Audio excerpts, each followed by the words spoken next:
นี่สอดไปยังนี่อึ๊บ ถอดได้ยังมันบกชัว มันบอกชึบว้าวไว้ใส่ตามบัตรของแท้เนี่ยอันนี้ซิมซื้อวะพอแล้วไปตามบัตรนั่นพอแล้วแต่ไข่แซ่บมาที่เบิ่งกับมาเชื่อแซ่บไปหน่อยเนาะไปตามยังไปตามกันนะพอแล้วกันเดี๋ยวขวดลากก่อนใช่ปะ ลูกข่าวพี่น้องไว้ทางนี้ลูกข่าวเริ่มย่อเลยได้บัดนี้เนาะเอาหยวก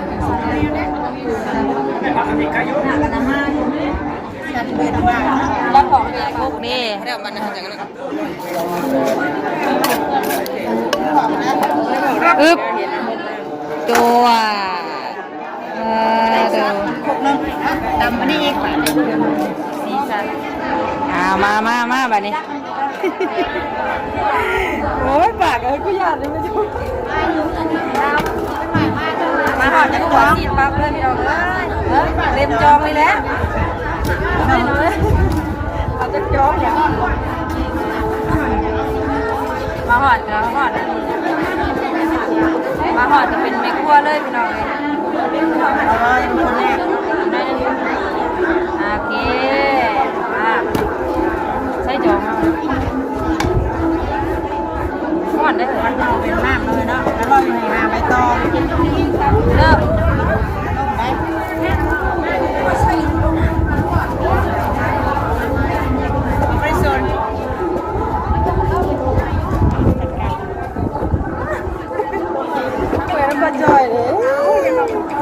งามจับกล้องไปเดี๋ยวพี่น้องเด้อเนาะ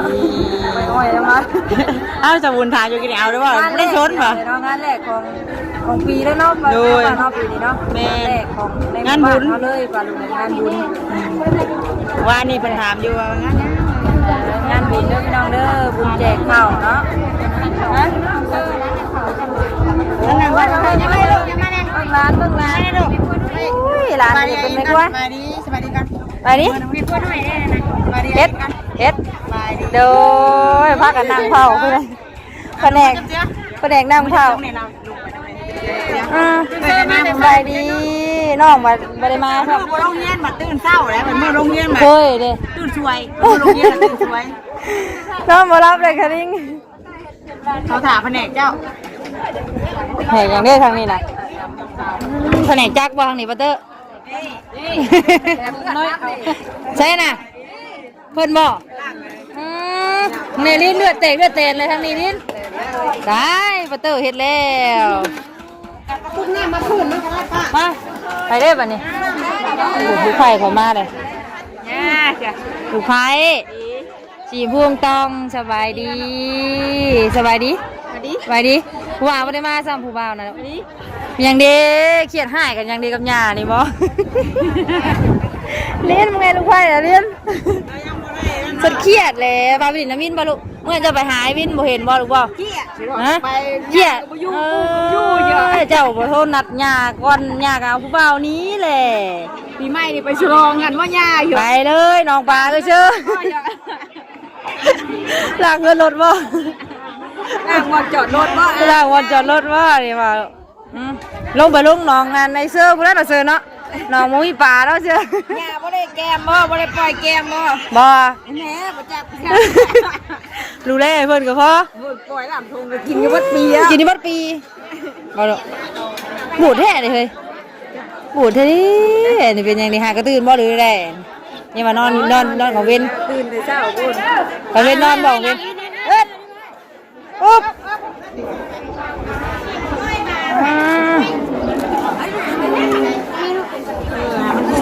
ซุกมันซุกน้ำหลังเนาะมาซุกน้ำหลังเฮโร่บัตเตอร์เฮ้ยเนี่ยเลือดแปลงใส่มือมันเลือดแปลงเด็กจากเราเห็ดแต่ทางนี้เนาะยังไงบัตเตอร์บาดมือบัตเตอร์ไอ้ลูกบัตเตอร์ไปจักมาหุ้งรถเลือดแปลงใส่น้ำตัวเก่งฮะบัตเตอร์นะบัตเตอร์เราไปใส่มือเราอยู่ใส่ให้ปิดจองเลยว้าวเหยียบไหม เอาไปเด็กเผาหมอวันนี้ปลาลุงเอ้ยเนาะหมู่บุญแล้วก็ซอยเวียกซอยงานทางเฮือนบุญเพิ่นเลยปลาลุงเลยเนาะ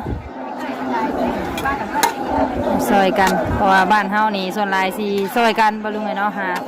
ซอยกันบัดเพิ่นบัดตูก็ไกลตึบเลยพี่น้องเอ้ยจากเกินแมวนิ้วกับเพราะว่าสุดบ้านเลยเนาะก็เลยบ่ได้เอาน้องวินเนอร์มานำปลาลุงเอ้ยสบายดีพี่น้องนั่งขัวบัดขัวซีดใช่เอ้ยแกงได้หรือว่าแกง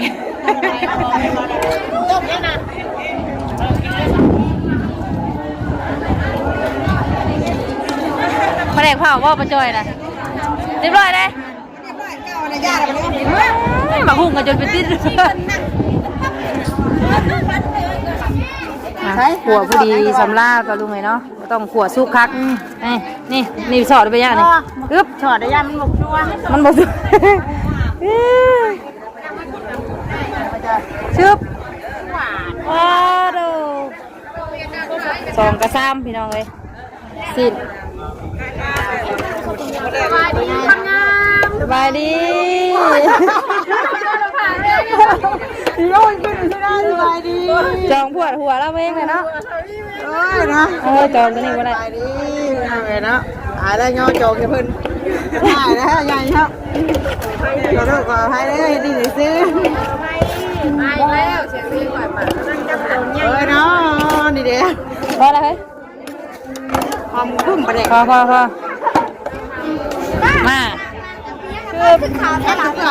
เฮ้ยเจ็ดเอาแล้วอาหารแต่มันชุกก่อนได้เลยจังเมื่อกันชุกนาทีดิเอาไว้ก่อนบ่ตกใจเลยแน่นอนเลยเราเพื่อออกเองนะฮะเอายังออกมันออกเองนะเอาตกเองยาแล้วบ่ยาย่ำแล้วบ่ป่ะยาแล้วเบิ่งอ่ะเรียบร้อยว่ามันขูดยังสิง่ายว่าไงเบิ่งซื้อยังง่ายว่าไงเร็วเนี่ยเป็นป้าใหญ่แบบนี้เต็มโคกพี่น้องเอ้ยตามซิมบ่โอเคตามซิมเนาะอย่างนั้นตามซิมก่อนเนาะสินะคันล่าสิตามโดยสบายดีเอาตัวนี้เอาแบบนี้ได้ปะเลยเอาตัวย่ำนี่แซ่บพี่น้องเอ้ยสีสันกันล่อกับปูดองมีบอกโอ้มาแล้วได้ของดีเลยทั้งนั้นได้ของดีแล้วเราบอกหอยไซเบิร์ดบอก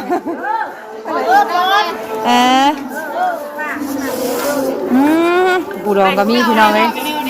วานนี่พี่น้องตัวปูพี่น้องเลยมันคักกับปูพอดีเลยเด้อป้าปูดองด้วยจะจักโตมีกำหนดบ่มีกำหนดจะได้กระยาเข้าตัวนึงไงมันเนาะน้ำมันเกิ่มอยู่ปะลุงเลยปุ๊กเนื้อวานนี่นะแม่เนื้อวานเห็นปุ๊กเนื้อวานนี่นะสงสัยเราเองไว้แล้วเพราะว่าไว้ใส่ตามบัตรของแท้เนี่ยอันนี้ซิมซื้อวะพอแล้วเลยไปตามบัตรนั่นพอเลยแต่ไข่เนาะซิมรั่วเลยเบิ่งอ่ะได้ว่าไปว่ายันว่ามันบ่เค็มในวานนี่นะดีกับมันได้ดีกับมันอีกหน่อยก็ตัวนั้นดีกับมันใกล้จะมาตัดได้กินแก้อะไรกับมันแก้อะไรกับมัน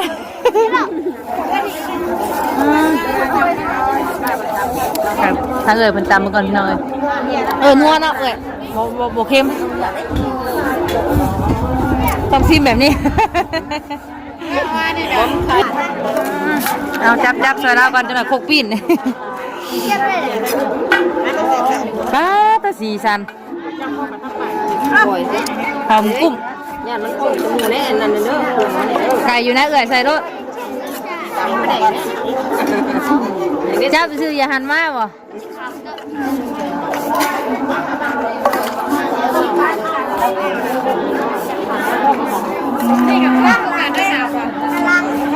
หอมเท่นี้ อย่าไปยิงนะ ห้องมาซิมเลยอย่ามาไว้ตัวนี้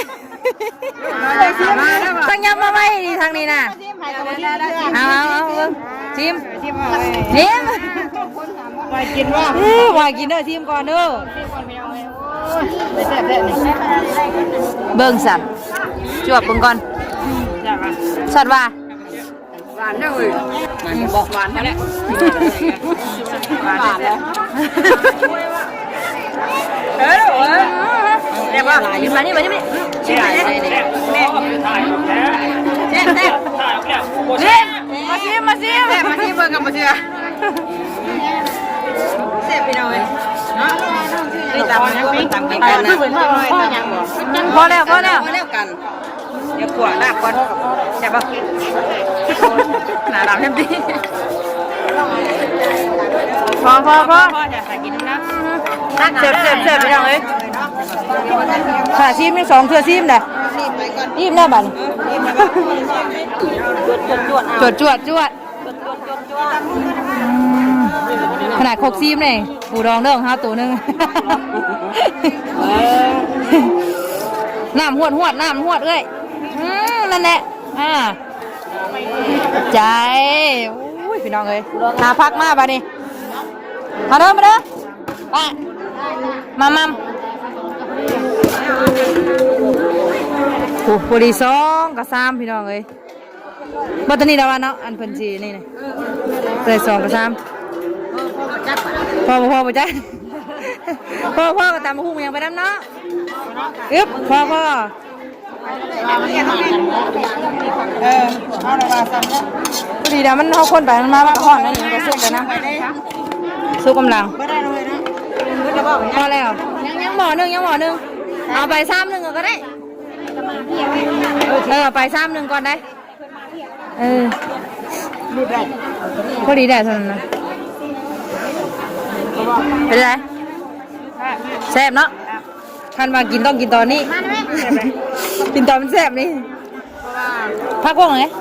ไปแหล่งแล้วอย่าไปคือไปแหล่งเมื่อนั้นถ้าตามเมื่อนั้นดิอันนั้นกินอยู่ในงานบุญแหละ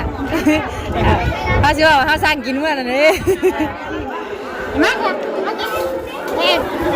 เป็นไงเฮ้ยแซ่บเว้ยมันได้นังเลยมาพี่น้องมาซิมตำมะพุงเด้อกินเงินไปแล้วมั้งจำไม่ควรละเด้ยนะนี่ดาวเมื่อนี่ทางนี้ป้าบ่พ่อทางนี้พี่น้องเอ้ยซิมบ่พ่อต้องตำกินบัดนี่บ่ทันหมูกินทางนี้แล้วยังพันได้กินอยู่พี่น้องเอ้ยตำไม่เราทางนี้ป้าไปแดกเพื่อนเนาะป้าสุดอยู่นี่ตัวเค็มบ่โอ้ยแล้วก็เครื่องมากลายนึงวะต้องใส่อีกเท่าป่ะเนี่ยใส่ด้วยนะนี่มันก่อนบัดนึงนะขอพิเศษพี่น้องเลยทั้งเพชรทั้งอันคนสั่งบ่สั่งมาเพชรทั้งเพชรทั้งเค็ม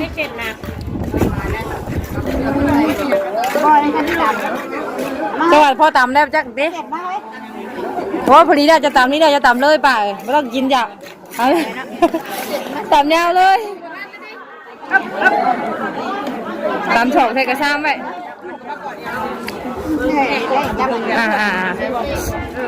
มันมีเครื่องมันอันนี้เธอก่อนมันคงจะอะไรมันนักปลาแล้วป้าเข้าไปแล้วว่าทำไมวางลงทั้งคุกทั้งอันนี้พอแห้งหน่อยเนาะถือหัวด้านนี้นะที่ประเด็กได้ประเด็กแล้วจิขอบ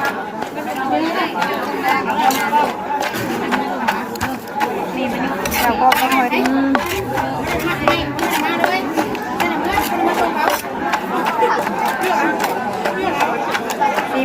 พอดีได้จะตำเลยเลยป่ะไปเลย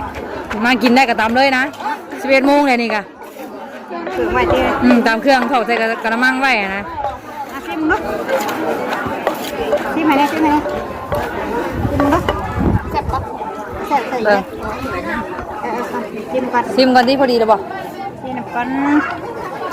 ผมจะหวานจะแก่จะเค็มนี่เลยพอดีแหละบ่เอาใส่จะใส่แล้วนะบ่พ่ออะไรครับอ่ะพ่อบ่มันใส่กับมันสิเค็ม พอแล้วใช่ป่ะกับปูดองหนาละไม่เดี๋ยว ใช่ป่ะมาแซ่ เอากับปูดองใช่จักตัวนี่แกะ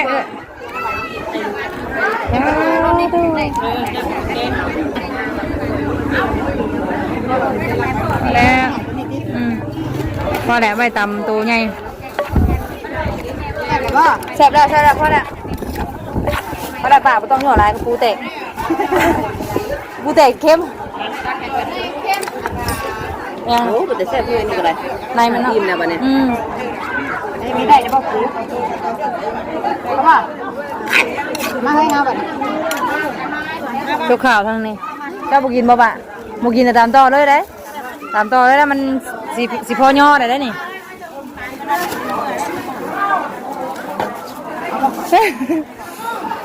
ชุกข่าวพี่น้องเอ้ยทางนี้ชุกข่าวเริ่มย่อเลยได้บัดนี้เนาะ11 โมงแล้วเริ่มแล้วได้กลับไปได้กินอีกของปล่อยป่ะได้ไหมล่ะแล้วก็เปิดว่าตัวนี้เปิดแม่นกลับไปเซ็นไม่ไปถึงอ่ะเดียวกันมันจะปัดให้มันจะปัดด้วยกันเล่นบางเล่นก็เล่นเล่นเลยกันปัดบางเล่นมันก็มูนมาได้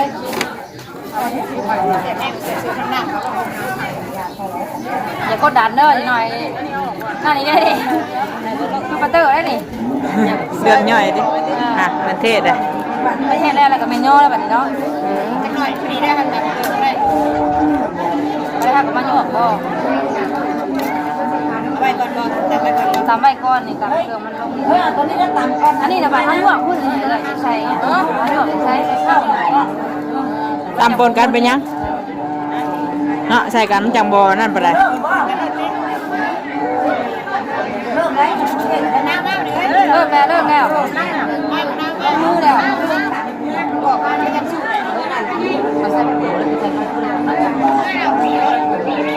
ตามกรอบใช่ไหมเฮ้ยยังไม่ชุบเลยนี่มือเราเปิดงามได้ดิงามได้เปิดอย่างให้มีให้เล่นให้เอ๋เขาแล้วใช่แบบมือสูงหน่อยเมื่อเรียบร้อยแล้วทำกินได้ประจำนะประจอยนะไม่ได้เป็นเพื่อนก็ได้ใส่ได้ไม่ได้แม่คนละไม่เนื้อเป็นเด้งเนี่ยตายเลยแสบเนาะเป็นยังแสบหนา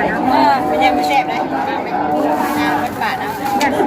ไม่ได้ก็ต้องบาดนี่กันขาดตัวนี้นี่แม่ชีมือโตไปเลยขาดชีมือได้ดิมันแน่นบ่เห็นบ่มาให้เลยดิเอาบวกมันเลยบวกบ่แต่บ่ไปเรียกป้าเนี่ยป้าเลยลูกแค่นี้ตะลุกแห้งเลยเนาะมาใส่บ่กูบุญของนี่คนไม่เห็นมันหนอกกันนี่เนาะนี่จองต่างหากเนาะเว้ยหน้าเพิ่มหลังนะเลยหลังเองเขาบอกว่าให้ส่งพริกแห้งนะพริกนั้นมันจะมินต้องพริกแห้งครึ่งนึงแล้วก็นั่นครึ่งนึง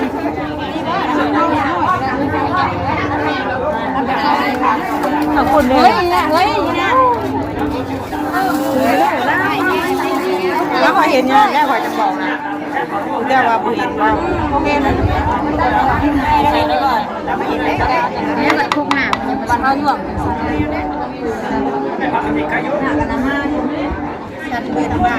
รับของเรียบอ่ะแยมลงลายก็ใส่ของอื่นดีกว่า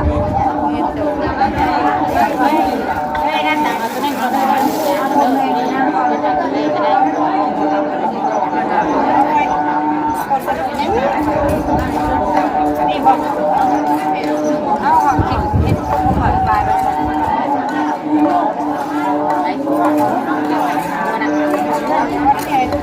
ไม่เอากระถางเส้นปูนี่เนาะได้บวกที่แม่แซ่บเลย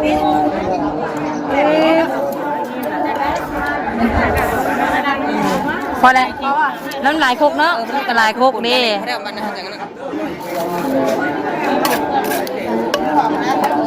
อึ๊บตัวครบนึง ตำมันนี่อีก สีสัน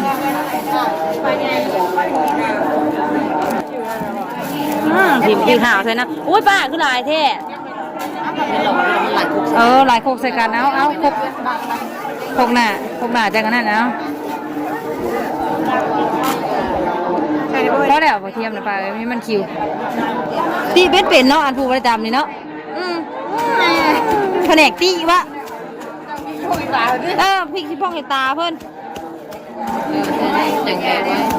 มันจังบ่พ่องเนาะ